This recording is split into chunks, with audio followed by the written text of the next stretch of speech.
Welcome to Sky Notes. Today, in honor of it going direct, we're talking about Jupiter in astrology, the planet that expands everything in your life, for better or worse. So join us while we check our Sky Notes. Hello, Lillian. Everyone, welcome to Sky Note. How are you today, Lillian? Oh, I'm doing great. I'm ready to talk about Jupiter. We are talking about Jupiter today. And we're talking about Jupiter today because it is about to go direct. It's been retrograde for a while. What does that mean? Well, first I'm going to talk, like, Jupiter is such an interesting part of astrology because, from the Hellenistic and the ancient tradition, it's the greater benefic. And in more modern astrology, they talked a lot about the manifestation piece of it. And so it kind of got all the credit for anything that we manifest. Yeah. So one of the themes, or like an overarching idea that I thought of for Jupiter is part of the chart that asks, what does life mean? Right? It's about meaning. Yes. And how big are you willing to let it become your world? It stations on March 10th at 9:30 p.m. here, 11:30 for you, Lillian. And it's been that way since November 10th. And so when we talk about it in the terms of the idea of expansion and optimism and all of that, when it goes retrograde, first of all, anything you're trying to grow, if it's going to grow at all, it's going to be a slow growth, right? And if you want to grow things, better to grow stuff that you've put on the shelf, right? Reintroduce it, that piece of the retrograde. And it's also a little bit hard to find our optimism when Jupiter's retrograde. Do you find that too? Yes, absolutely. Yeah. A little less cheerful or thoughtful about what I'm celebrating. Yeah. Well, and full disclosure, you and I are very Jupiterian humans. So we are naturally optimistic. There's a piece of us that's naturally outwardly optimistic. Yeah. And so when it goes retrograde, you don't have it retrograde in your chart, do you? I sure do. Oh, you do? Okay. I don't. Right. It's really okay. I'm gonna mention some stuff from readings with Rob Hand where he talks about the Jupiter retrograde. So the first little tidbit is, in order for Jupiter to be trine anything, well, the sun, I want to say. Probably. It has to be retrograde, which has a suggestion, right? Right. And then the typical inward-outward notion is another component. But I have it natally. So I resonate with, like, there's a part of me that's a fantasist that teams up with this believer, and they get up to a lot of shenanigans. And then as soon as I'm in a space where I'm direct, I have to let all of that go and restart by gauging what's actually possible. So it's a little frustrating, but that's better than still believing the fantasies.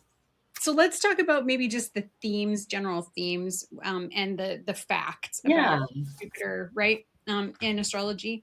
So we talked a little bit about this in the returns because it's got that 12-year cycle and it spends a year in a sign. Yeah. So that's easy peasy to remember. To me, it's the easiest one to remember, right? Every year, change the signs, 12, new every year. And it shows where we look for meaning in our life, where we invite in our life. It's easy for us to invite growth is wherever Jupiter is. Growth, expansion, ideology, our beliefs, optimism, worldview, philosophy is a big one. Hope, faith, wisdom. But the important piece with Jupiter, and I think because it's one of the social planets, it's growth through experience, right? Not just with somebody who has it retrograde, there would be more inclination to have the inner growth and alone part of growth. But for somebody who doesn't have it, then it's much more, it has to happen sort of externally in some way for it to grow. And so wherever it shows up in our chart, there are opportunities, right? And so there's a whole bunch of other layers to that, but that's sort of the simplest, most distilled place to put it, or to look at it anyways. And did you find, like, as a Jupiterian, you find yourself naturally drawn to people who don't have it retrograde? I'll tell you why I'm asking. Okay. if you're Jupiterian, Yeah. then there's a natural sort of drawing to the optimism or the Yes. inclination towards growth. And if that is something that is it's internal for you, I could see, this is just intuition or whatever, you being drawn to people who don't have it retrograde. So there is that external piece of Jupiter to help you externalize the Jupiter energy. Oh yeah. I count on it. I read etiquette books. Do you know what I Mm, mean? mm. If I may, just the social component of it, I love how Alex Trenoweth has observed that she's a teacher in the UK, and her kids come in with a cohort. It was ineffective to look at all the details of every child who comes in, but everybody has a year to have that Jupiter. So there'll be some outliers, but by and large, you have that. And I'll carry it one further. I love how in that note, if you think about the, Jupiter square or the return, let's say the return at 12, then you're going to hit your Saturn opposition at 14. And if you think about it, it's kind of a lub dub. Am I saying that right? Is that the opposition? There's a square to 7. Would be at 18. 18. Thank you. Sorry. That's okay. Thank you. So 12, then 18, there's like a lub dub. And grant you, it's a lot of years. But what I'm trying to describe is that expansive opportunity of Jupiter, and then how you have to do it yourself later on with Saturn. And I find that to be really soothing to understand, because you can say that to a kid. Look how exciting this is. Let's practice doing it ourselves. Yeah, absolutely. Yeah, I'm a little jealous because as a teacher and having you actually have sort of built-in little people to look at the Jupiter sign, how that works, how the retrogrades fit into it. You know what I mean? It's a tremendous amount of information. You really can only, if you have a single grade of students, you're likely at a max of 2 different Jupiter signs, and that's about it, right? And then the same for Saturn, right? Probably more like 1. Yes. Those 2 together seem to work well. And that's one pairing, but there's also, when you talk about philosophy or justice, right? Which is a thing we sometimes put there. You think about Mercury, right? Where your opinions team up with your beliefs. So it's Mercury interesting. Sagittarius is always an interesting placement. Listen, I love Mercury retrograde direct. Mercury in Sag direct. Mercury retrograde in Sag is, I almost always get into trouble online when we go through that. So that can be troubling. But yeah, that's a really good point, because Jupiter is associated with our laws and our social rules, right? Saturn creates the structure for that, but it's Jupiter that decides the moral piece, the philosophical and moral piece of that. So it's interesting when you think about that within school and within a cohort, how cool that is. Yeah. Right. Yeah. Yeah. Yeah. And then even in the life cycle, you think from 0 to 12 is that opening until you hit the opposition, right? Or 0 to 6. And so you're at home, you're figuring out who you are. You're, really your only job at that point is to grow. Yeah. Like physically, literally grow. Right. But it is like, I remember all of that, like excitement around, I can do dishes now. I mean, I don't want to be a Pollyanna, but like I can do stuff, I can help, and I want to join in. Like that's a good vibe. Yeah, absolutely. And then you hit the square and all of a sudden it gets a little bit more serious because we got to go to school now. But if you've kind of, been supported, you can figure it out. It's something that Saturn, once you get the hang of it, you start to kind of get traction, which is possible when Jupiter goes direct on the 10th. Yeah. Well, and it actually, just a piece of research for Jupiter cycles that would be interesting to look at would be kids between the square and the opposition. So 3 to 6, the difference between if you got socialized earlier versus not. What does that look like in terms of Jupiter? Yeah, they say those pre-verbal years are key. Yeah. I always have to talk myself into, it's okay. People are safe. It's all right. Well, and this is so, if we're going to get to talk about Jupiter Right. retrograde, that's very valid. Like that's 100% what I would expect from somebody who has Jupiter retrograde in their chart for sure. Yeah. So are we going to talk about Jupiter maybe just a little bit cross culturally? So every culture though has a Jupiter type figure. Yeah. Yeah. The sky god, the thunder god, the one who protects order and keeps the world growing and expanding, right? Mhm. Now, I want at that point, just because of the growing and expanding piece of that statement, Jupiter has a rep of being fantastic and wonderful, and it grows, and the word manifesting, because I think probably from the 70s guru type vibe, that was manifesting is magical and wonderful and comes with this positive thing. And before I started really understanding the idea of how our charts and lives manifest through all the planets, Mhm. I would often talk about manifesting, especially when I would see people who had a strong, dignified Jupiter, but it had lots of difficult things going on. And from conversation, life wasn't as positive as knowing those things about your Jupiter would lead you to believe. Yeah. Right. Right. And so I often was saying, so, okay, Jupiter's the massive manifester. And it is in the way that it is that bridge into the farther out world, bringing us all of those big magical things. Yeah. So it definitely is, that is its job. But I would say, like, this is the thing about that word. Words are not inherently good or bad. We add Right. meaning to them. And you can manifest a pile of shit just as easily as you can manifest a pile of gold. And so understanding that it's easy for you to draw things into your life, be conscious of that. That's such a good note. And one of my favorite anthropologists, but I fear that he's another person that just worked with the Hopi and wrote down everything he heard, was Edward T. Hall, who said that we can't conceptualize things we don't have words for. And sort of the shorthand is, Eskimos have 1,000 words for snow, right? Or we have a different understandings based on what we've actually put together. So it is worth it to go look at the origins of words and find out what they meant so that you're being clear about what you mean. I love that. And yeah, it's a very good reminder. I was also thinking when you were talking about the complexity of myths, and I don't want to talk about it a lot, but have you seen lace makers, Italian? That's what it feels like. It feels like there were all these quilt making projects over the millennia, and the folks who were in charge of that did all the myth making. Yeah. Right? I love that visual for sure. It is like trying to make order out of the chaos that is all the mythology is. Yeah.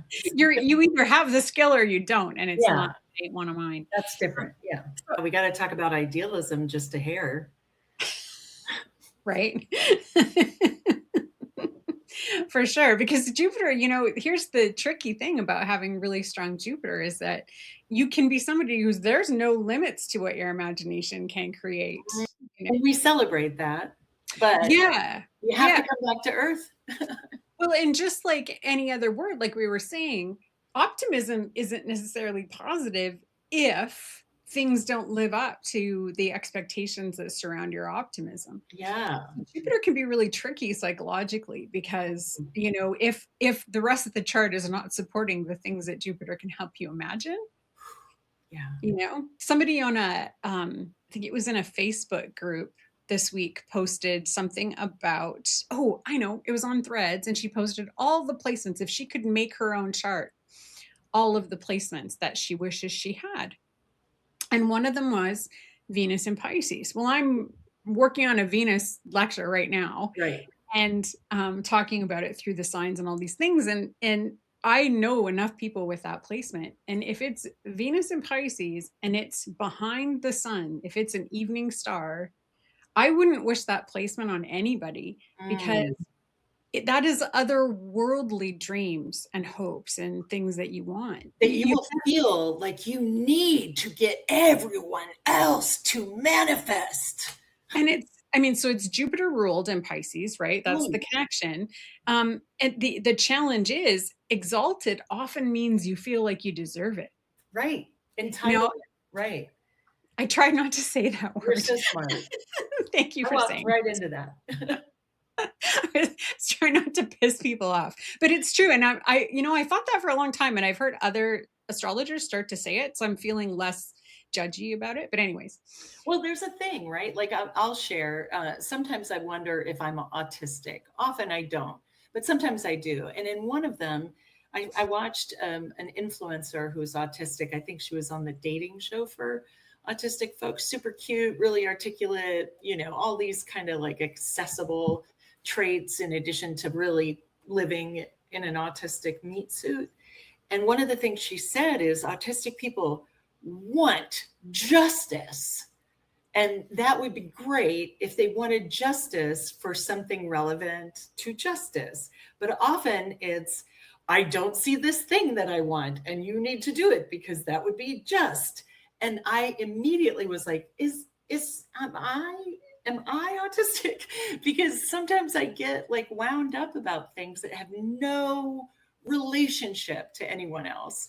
And I'm convinced that like I'm on the right track and I'm going to go Don Quixote it down to the last bit.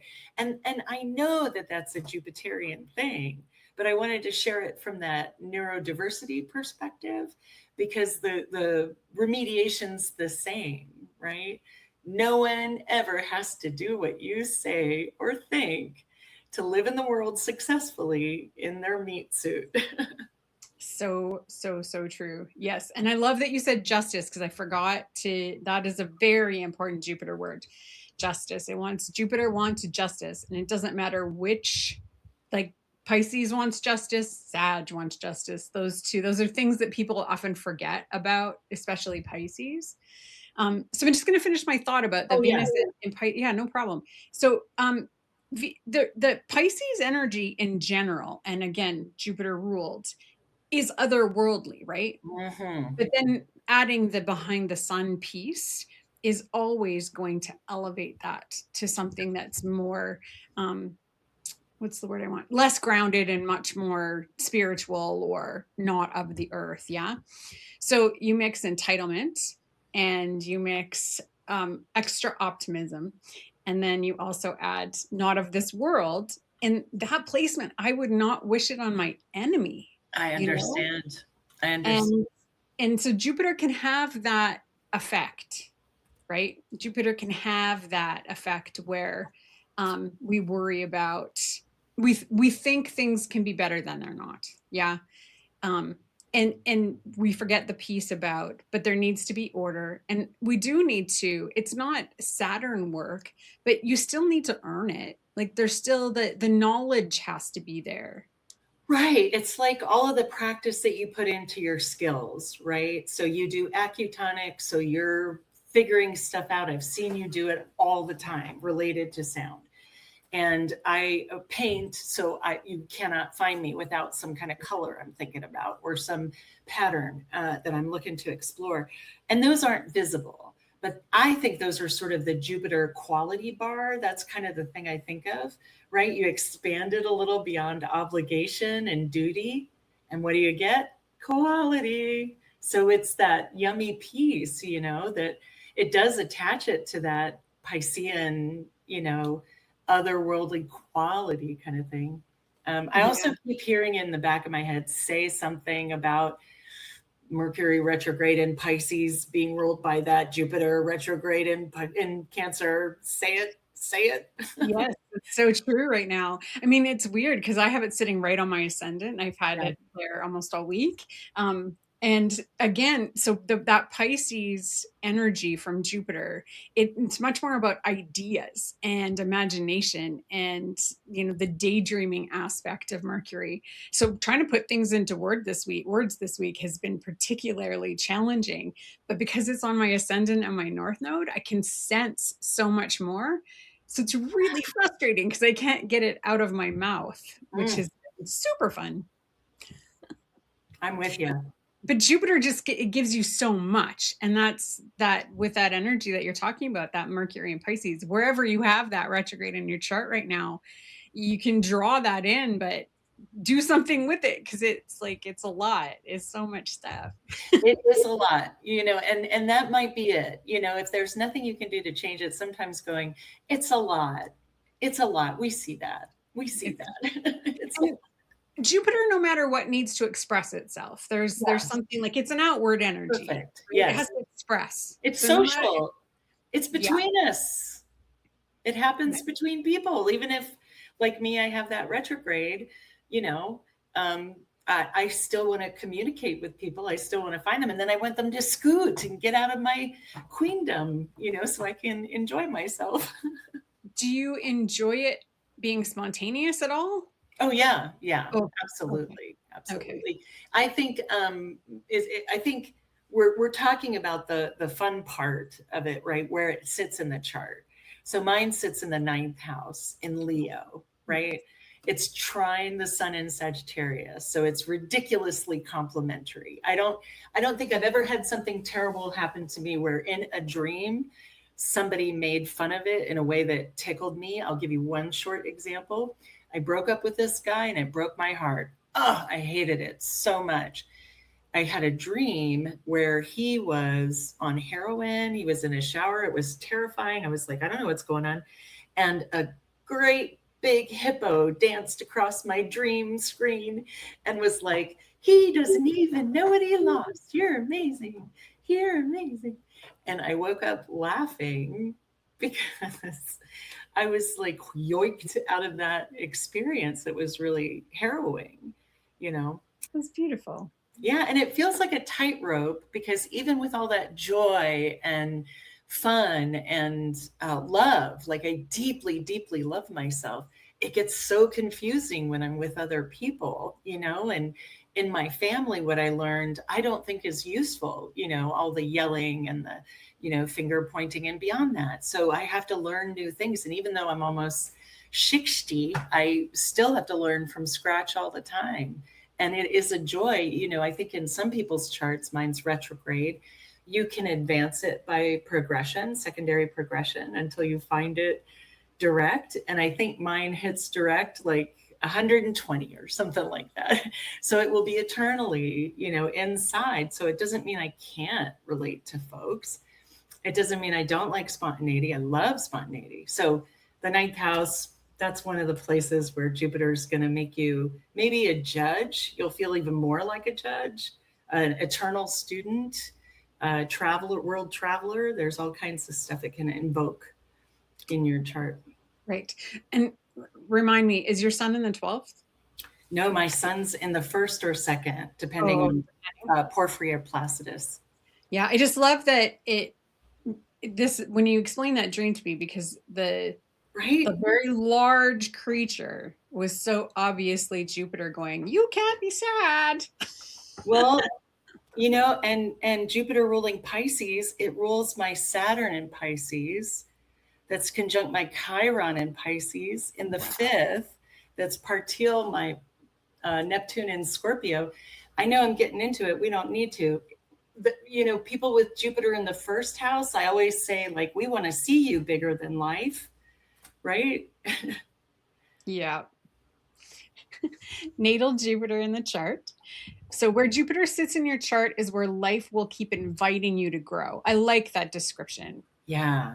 And sometimes it's whether you're ready or not, right? So that's the other piece about Jupiter, whether it's by transit or natally, is that it can be too much too soon, or it can be too much at the wrong time, right?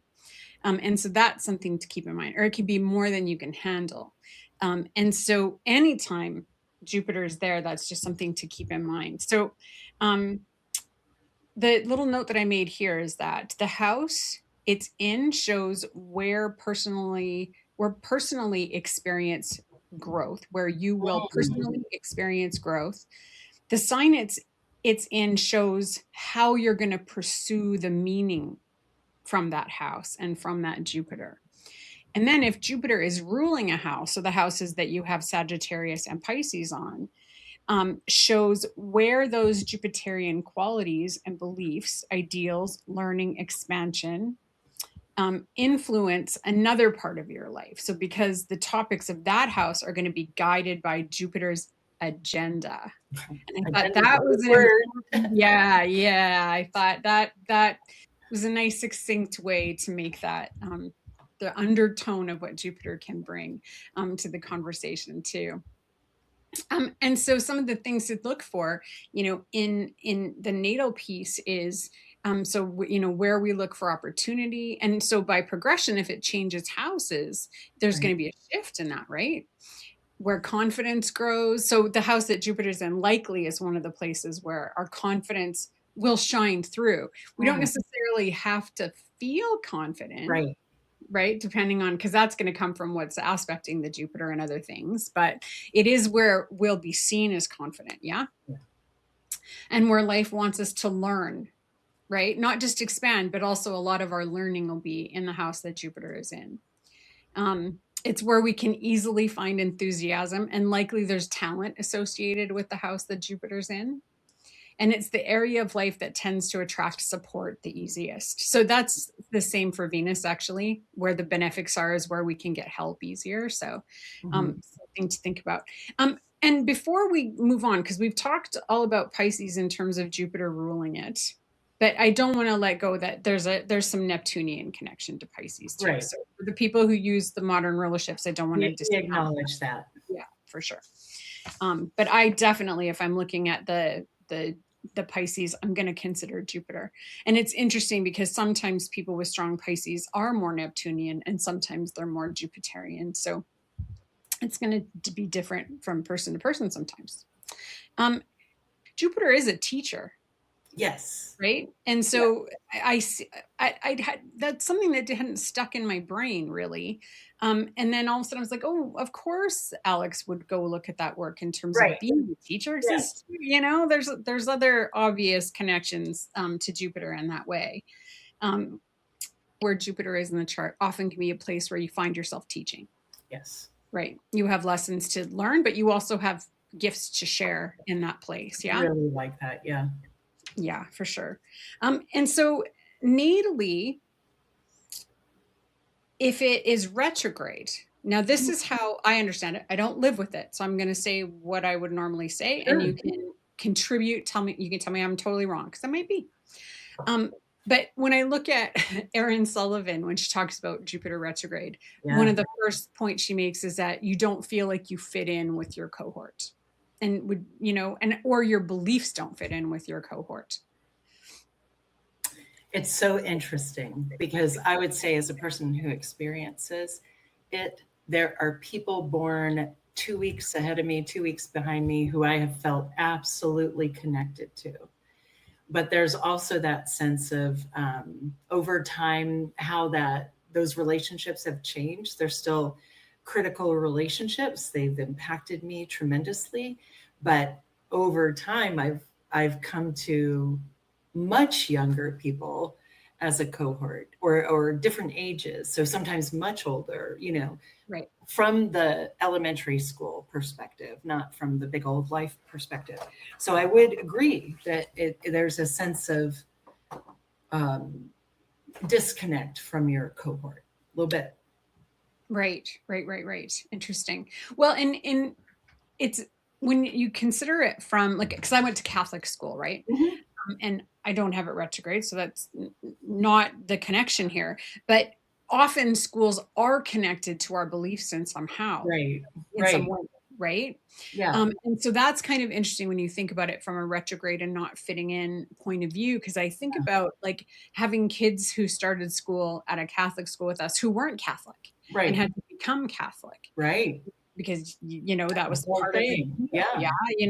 And so that was just interesting from a Jupiter point of view, and that whole fitting in piece, right? It was in our situation, it's you have to believe the same thing or you don't get to come here.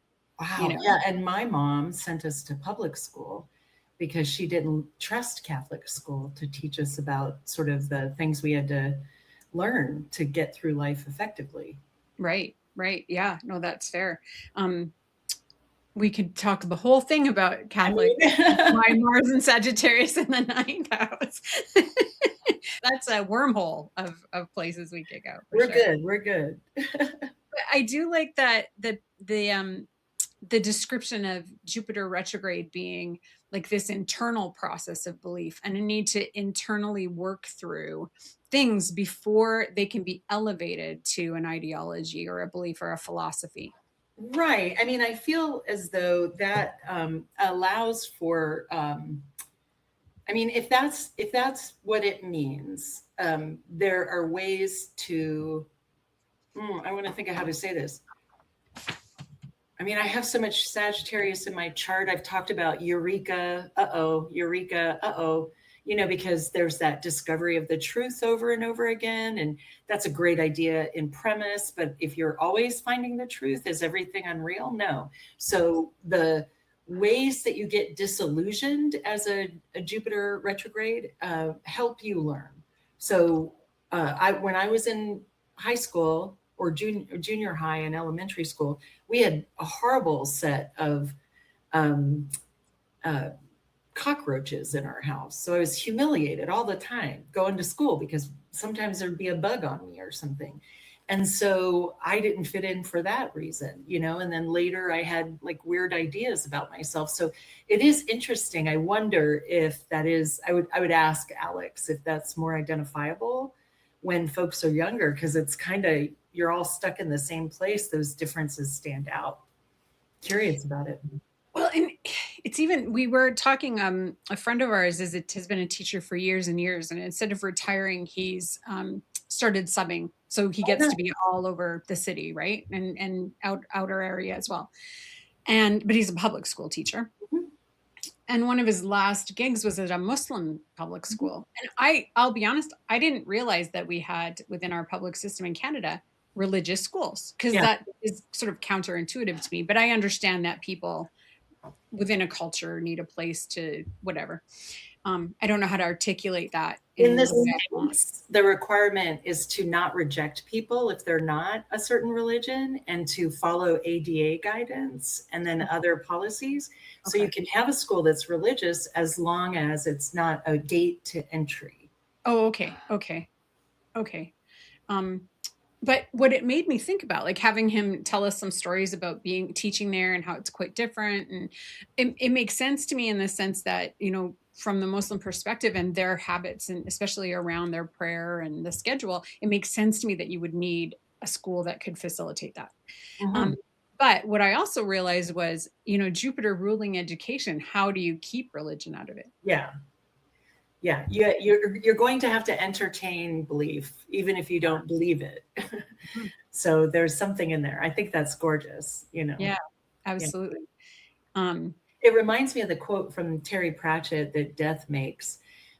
Yes, we have to lie to ourselves. If we don't tell ourselves there's a Santa Claus or an Easter bunny or a tooth fairy, when will we figure out justice or mercy or compassion? Because if you grind up the world, nothing will come out that says justice. We're the ones carrying that. Right. Well, and it's such a Jupiterian idea or practice that we use myth to police. Right? Funny. Yeah. So Jupiterian, and not from that optimism point of view, but to actually order out of chaos, right? Yeah. Santa Claus is an excellent example of that. He's generous, but only if you're good, right? It's true. This is true. You know what I did want to mention? One of the things, because Jupiter is about expanding, mm-hmm. and also, so physically it rules our liver, mm-hmm. and it rules fat. Right. Mm-hmm. And so people who have Jupiter ruling their ascendant, like me, are always a bit squishy. Mm-hmm. It's not in our DNA to be all rock hard. And I'm not even attracted to that really chiseled, weird, muscly Mars kind of. Yeah. But what's fascinating to me is I remember being in the grocery store, and this man, he had to have been 6'4" or 5" at least, but he was also probably 5 feet wide, 4.5, like he was Jupiter to me. Like if I had to personify Jupiter, Yeah. and it's because he wasn't trying to be small at all. Like often when you meet people of size Oh, I and know. Yeah. myself of size Yeah. at that time, always trying to be smaller. Yeah. Not for him, not even a little bit. And so that to me was striking because I'm like, oh, Yeah. the energetics of you is quite different than other people I've met like that. But I feel like there's a piece, especially for women, because we're told socially we're supposed to be small, we're supposed to be delicate, we're That's right. supposed to be all of these dainty bullshit things that make me mad if you can't tell. And so if Jupiter is a big part of our story, a part of our natal signature, I think that weight can be a problem because part of us is trying to be small while Jupiter's going, no, you don't get a choice here. You need to expand. So if you can't find that way to do it consciously, I'm going to help you out. And we're going to do it this way. Absolutely. Absolutely. Yeah. I know for me, I've been heavy most of my adult life, even though I wasn't heavy as a child. And I mean, there were definitely ways, there's a weird fawning thing where I pretended to do what I thought people wanted, and often that wasn't the case. But there's also like what you're talking about. Like I used to say, if you're next to a fat person on a plane, relax. It's like a couch. What are you freaking out about? You're like, lean back. What are you going to do? Squish into them? You're going to make it. It's going to be amazing. Stop it. Don't make them do this, which is how I would fly on planes, right? Like, don't wreck our food. Don't mess with our stuff. Stop talking about it. In the window seat so that I can get as far over into that. 100%. That was me for sure. 100%. Oh, I hurt my back. I hurt my back doing that. Yeah. So I know my Jupiter says sit up straight. I know my Jupiter says embody everything. I've just lost a bunch of weight, and all I can hear is how my top butt is gone. And that was the butt God gave me, and I'm going to have to work if I want it back. So Jupiter's loud and clear. Get big, girl, and stay there. Yeah, I love that. Yeah, I get that. And it's why I was attracted to this. There's a practice called embodiment yoga, and one of the poses is taking up space. And I think that's really important for people, especially if they've got a strong Jupiter. I think it's one of the remediations you can use is, you stand as big as you can and let your energy take up the space that your body's taking up too. I think that's an excellent practice for Jupiter. And maybe it'll giggle. Maybe it's not even mad. My Jupiter is so happy. I don't know what to do. Like just constant laughing. Well, like I ever have a straight face on here unless I get mad. Absolutely. But so what's interesting about working with Jupiter from that the weight piece of it is if people have, especially first house is our body, right? I have Pisces rising, Jupiter's that thing. What I'll tell people if that's something they're concerned about, or if Jupiter's about to transit that house and Saturn's nowhere to be found, I recommend eat more of good things and make sure you're getting lots of good fat. So smart. And the rest of it won't be important anymore because you're making Jupiter happy. Yes. In a way that it's not going to feel like it needs to take over. Yeah. I love that. I know for myself that I've had the easiest time when I approach it that way, just because of my Jupiter chart, right? Because Saturn is the one that's going to help us restrict. And if it's not the one that's in charge of what's going on in your body, then you're fighting against yourself. Yeah. No, I get it. Yeah. We had, my husband will bring home treats, and I used to just scarf down treats all the time. And now it's sort of lovely. We create like a little table and sit with each other and have a little conversation and split a cookie or split a couple of pieces of cake and put them away. And it's not that I don't mind, like if I wanted to eat the whole thing, but what this is again, that quality bar. Are you enjoying it? Can you sense it? Are you really, when you walk away, are you satisfied? Yes. And that's a remediation. Yeah, 100%. And so when I changed my life and was unable to eat in the quantities that my Jupiter always wanted me to eat, I had to switch to, okay, so now we have to focus on quality. Yes.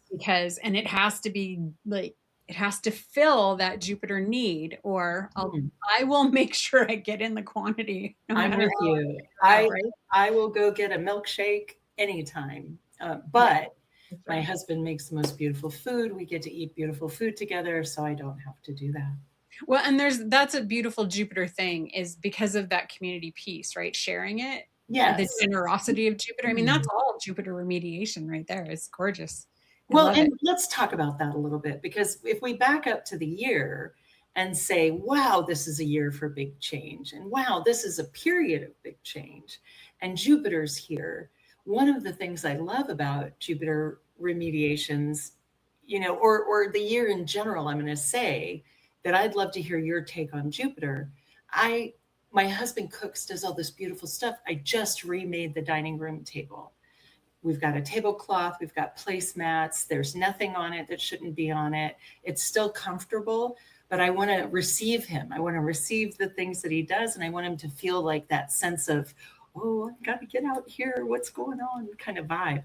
To me, there's a piece of Jupiter in there. Maybe it's the quality bar, but Jupiter, I think when it goes direct, is going to appreciate those kind of order, bringing back into order, that is pleasing, those type of things. What do you think? Right, right. Well, and there's an interesting association. So with Jupiter being about, ruling over fat, when we crave fat, it's said that we are lacking salt. And salt Interesting. is a Saturn thing. Wow. Isn't that wild? Wow. Yeah. Wild. And so just another aside, with Venus, sugar, she rules sugar. If you're Yes. craving sugar, you need water, which is, you need to make your moon happy. Wow. Right. Like it's crazy. And I mean, those things I learned from a nutritionist and a health person. So But simple. astrologically, the message is just so clear, It's very Yeah. interesting. So Saturn is the other side of Jupiter. I'm not going to say Exactly. opposite, because I think they share a lot of similarities in terms of the judiciousness of them. Like, this is still my hand. Yeah, exactly. Saturn, Jupiter. Right. Except for Jupiter will maybe promise you a reward if you do the right thing. Saturn will punish you if you do the wrong thing. It's so interesting that you say that, because what I loved about what you started with, expansion, none of the planets offer you success. None of them withhold success. Mm.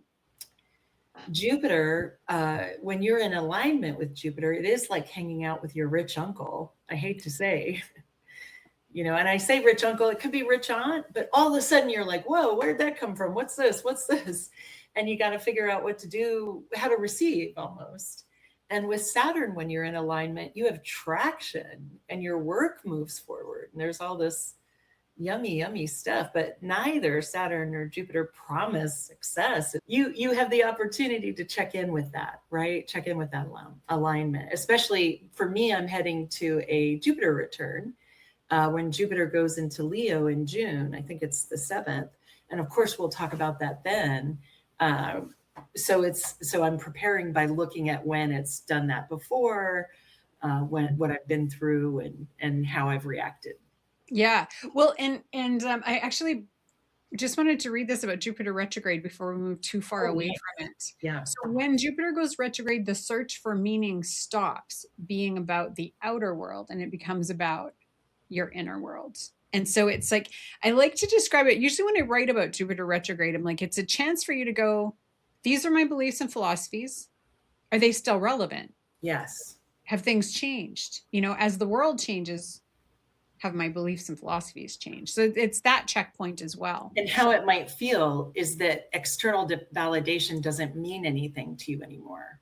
You're not going like, or somebody gives you external validation and you're like, please. That's a way to kind of say that's not something between two people. That's you and your noggin getting ready to evaluate your values. Yeah, I love that. I love that for sure. It's interesting. Just like we talked a little bit about Saturn from the perspective of knowing where it is and using that to get ready for it moving into the next part.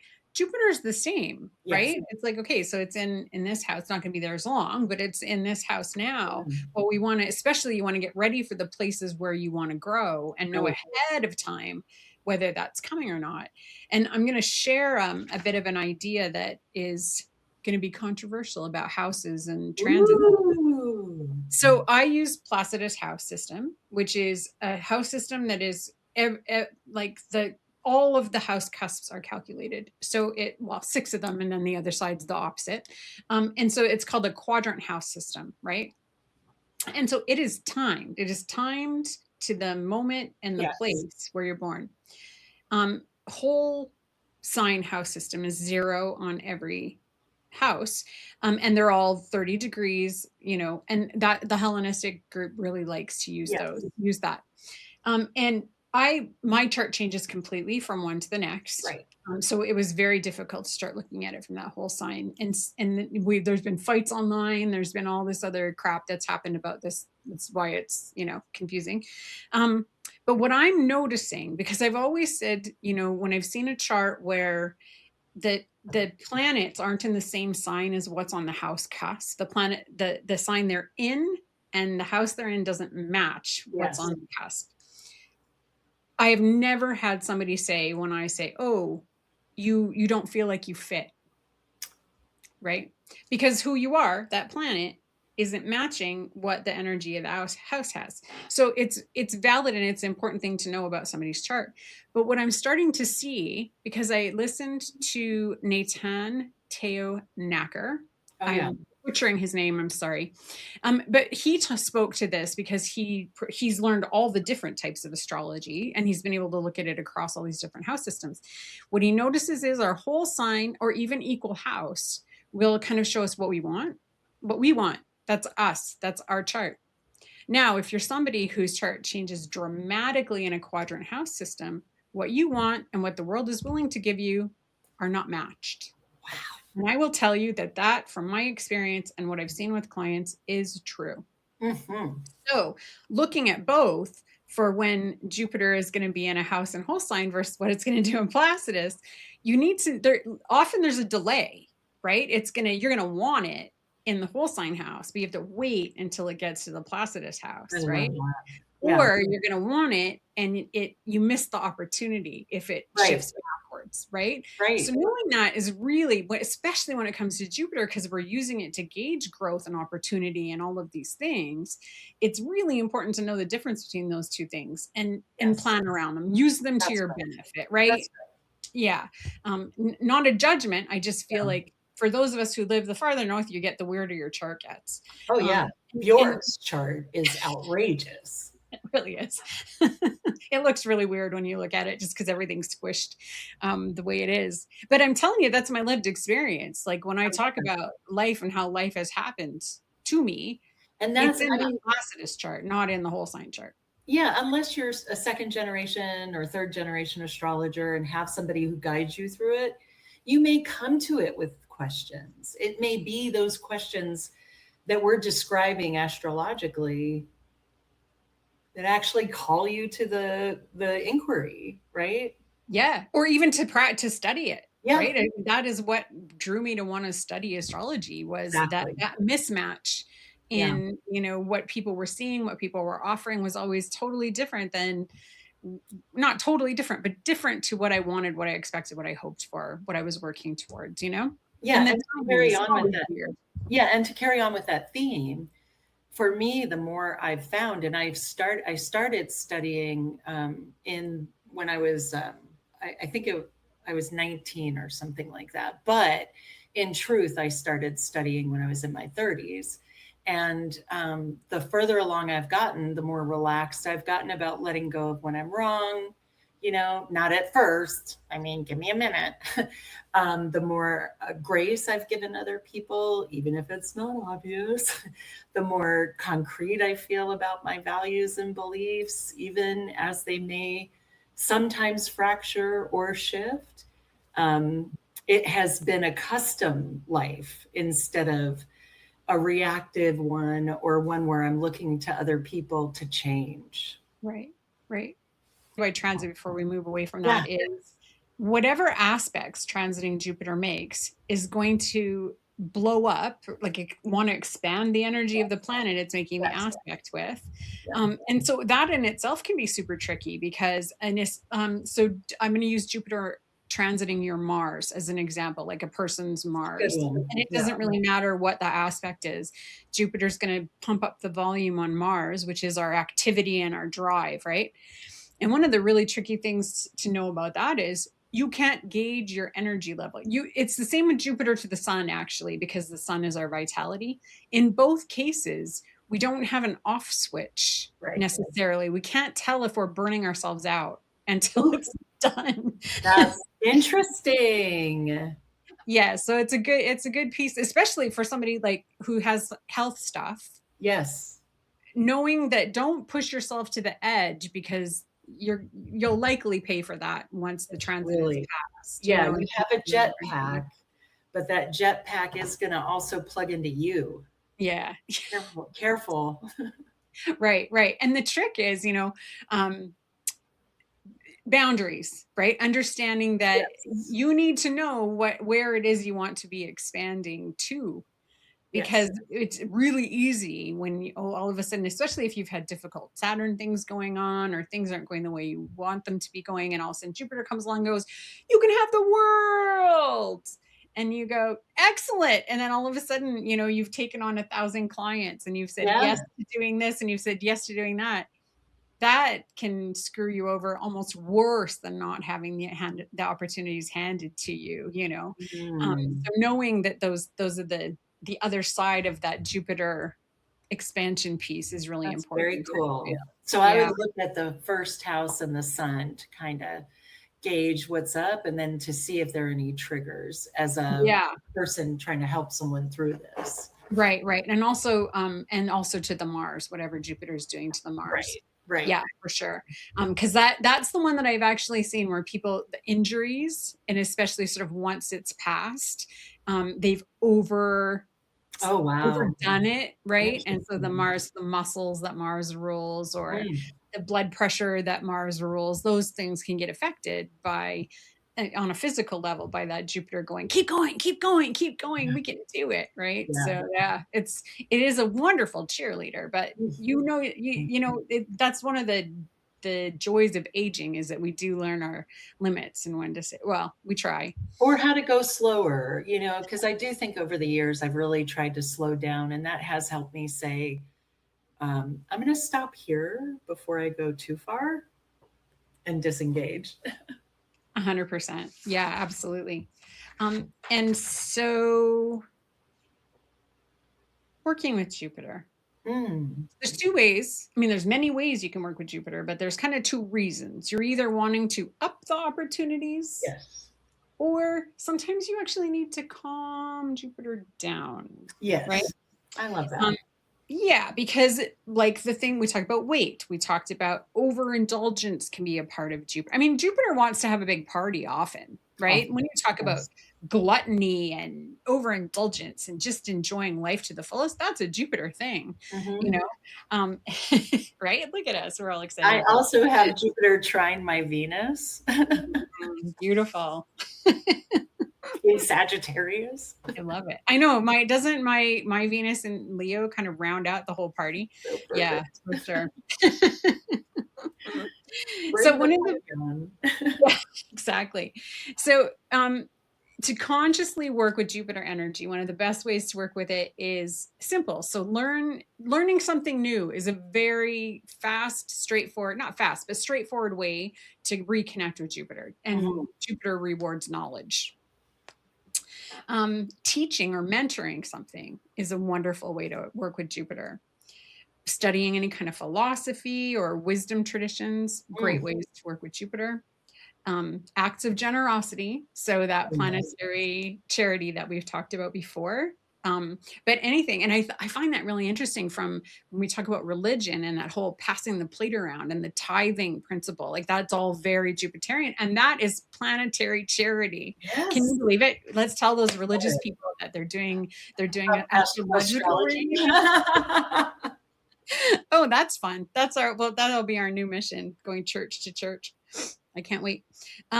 Travel, and especially it's got to be Right. travel where you're experiencing another culture and it's expanding your worldview, right? It's maybe if Disneyland is expanding your worldview, that's valid. That I've done Oh, Disney quite a always. few times, so that's. I mean, it covers the gluttony side of it, so for sure, and the fun because Jupiter. Disneyland really is fun. I'm not going to complain about it. Mm-mm. But yeah, travel, especially cultural travel, if it's Mhm. getting to experience something that you haven't before. Any kind of supporting of education is very Mm. Jupiterian, and any way you're expanding your perspective. Mm. That is honoring Jupiter. Um, and so, did you look at any planetary charities that you wanted to talk about? I did not.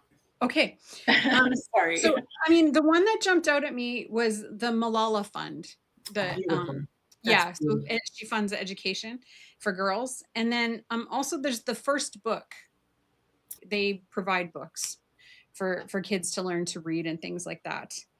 Um, because Jupiter thrives when we keep learning and when we share what we know. So going and teaching at a community center, teaching that's a beautiful way to honor Jupiter.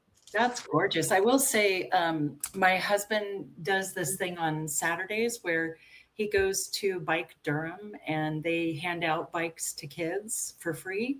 And the whole process is to show them how to repair simple things and to connect them with mechanics. So as they go through the process of learning to ride or having their own bike, they've got like mechanical support, and he is doing that to help himself learn, but also because he wants to give back.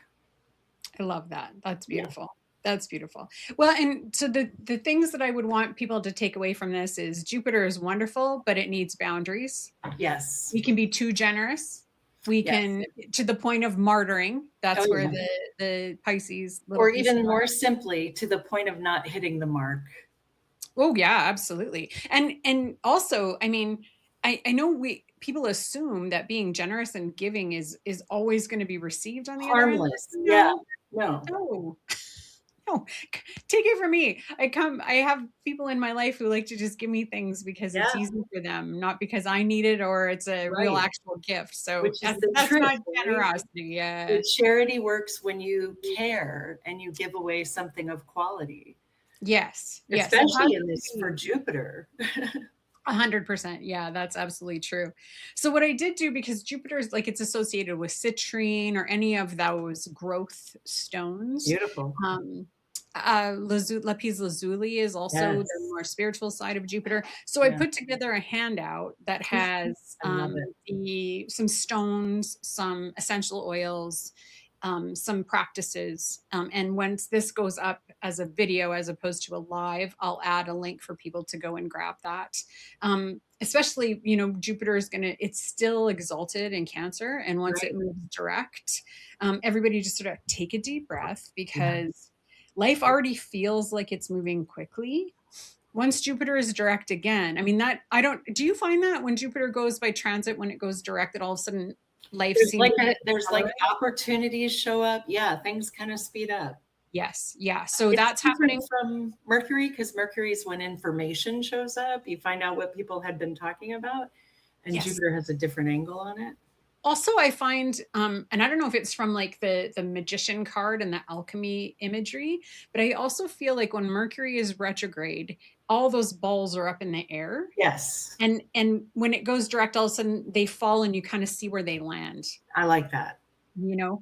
Whereas Jupiter, it's like he's in the lab and he's working on the thing and fixing this. And then all of a sudden, it's like all of a sudden he's going to make the world use it and Exactly. acceleration. It all happens fast. So that's happening on March 10th, which is just 5 days from now. And it's going to be direct until December. We've got months of it being direct. We have I love until it. July that it's still exalted. Mhm. So go check out where you have Cancer in your chart and where you still have half of the sign to go grow the stuff in that part of your chart if you so wish.